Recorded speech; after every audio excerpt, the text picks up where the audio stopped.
Ejercicios video 59 del capítulo termodinámica. Pregunta número 31. ¿Qué sucederá con la densidad de una cantidad de gas cuando su temperatura disminuye y su presión se mantiene constante?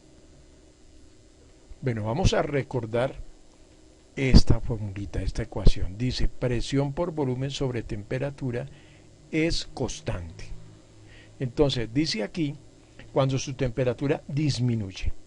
Si la temperatura disminuye y la presión y el volumen se mantienen constante, pues el producto de P por B no sería constante.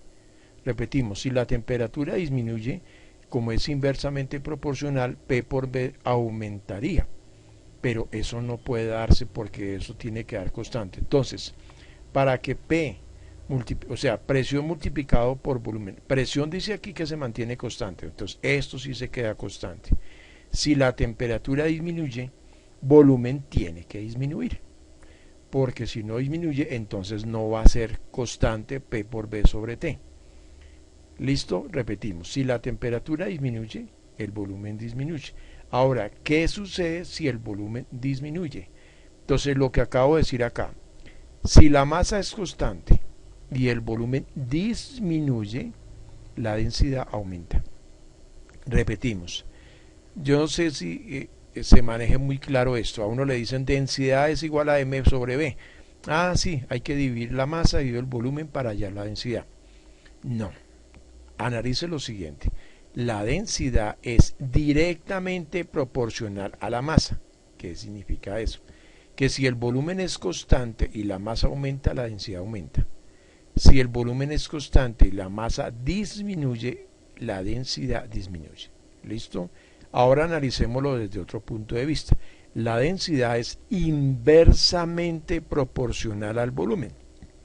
Si la masa está constante y el volumen disminuye, la densidad aumenta.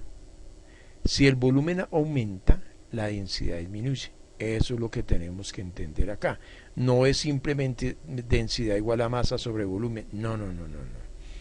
Masa es directamente proporcional a la densidad. Quiere decir que se aumenta la masa. Si el volumen es constante, la densidad aumenta. Si la masa aumenta, si la masa disminuye, la densidad disminuye. Volumen, estoy repitiendo nuevamente lo que ya había explicado. Si el volumen disminuye, la masa aumenta. Y usted me va a decir, pero no le creo. Bueno, entonces miremoslo con números. Imaginémonos que vamos a calcular una densidad de una masa. Tenemos una masa de 200 gramos y un volumen de 200 centímetros cúbicos. 200 dividido 200 da 1. Un gramo cada centímetro cúbico. ¿Qué significa eso?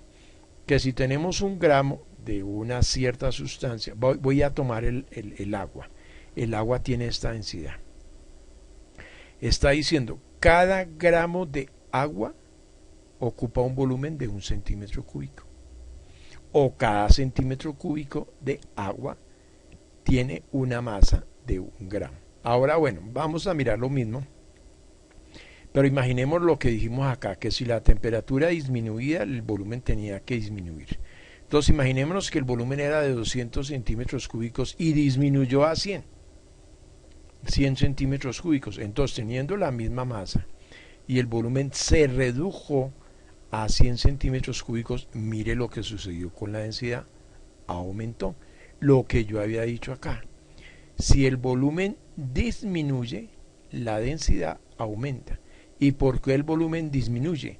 Porque la temperatura disminuye, la presión es constante, entonces si la temperatura disminuye, el volumen tiene que disminuir. Eso es todo. Aquí dice, si la temperatura disminuye, el volumen debe disminuir si la presión se mantiene constante.